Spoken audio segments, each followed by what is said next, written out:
Corona காலத்தில் நாங்கள் போயிட்டு அந்த கொரோனா பேஷண்ட்டுங்களை எடுத்துகிட்டு வந்து சேர்க்குற ரூமை நாங்கள் எப்படிலாம் க்ளீன் பண்ணி விட்டுருக்கோம் தெரியுமா? அந்த இடத்த நாங்கள் க்ளீன் பண்ணி விட்டு அவங்க வந்து படுக்கிறதுக்கு நாங்கள் எல்லா வேலையும் நாங்கள் செஞ்சுருக்குறோம் அந்த இடத்துல.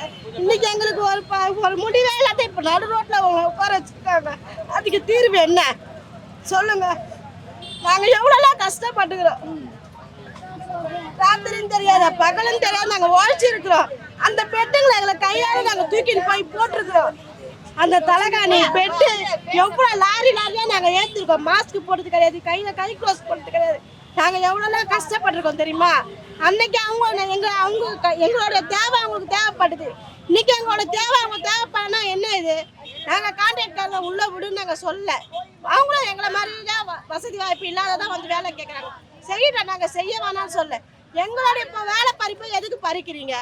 எங்களோட உரிமையை எதுக்கு எடுக்கிறீங்க? எங்க வேலை நாங்க செய்யறோம். இன்னைக்கு நாங்க இல்லாத ஒவ்வொரு ஏரியாவும் எவ்வளவு குப்பை மேடம் எப்படி கலக்குதுன்னு பாருங்க. நீங்களே போய் சுத்தி பாருங்க.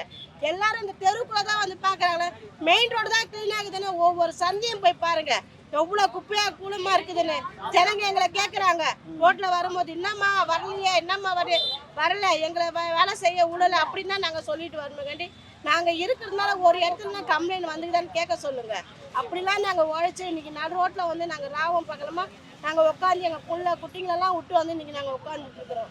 எங்களுக்கு என்னதான் தீர்வுன்னு ஒரு வழி இல்லாம நாங்க உட்காந்துட்டு இருக்கிறோம். இது என்னைக்குதான் எங்களுக்கு தீர்வுன்னு சொல்ல போறாங்க. 2 நாள்ல முடிஞ்சிடும், 3 நாள்ல முடிஞ்சிடும்ன்றாங்க. ஆனா ஒரு தீர்வு எங்களுக்கு பலன் இல்லாம உட்காந்துருக்கிறோம்.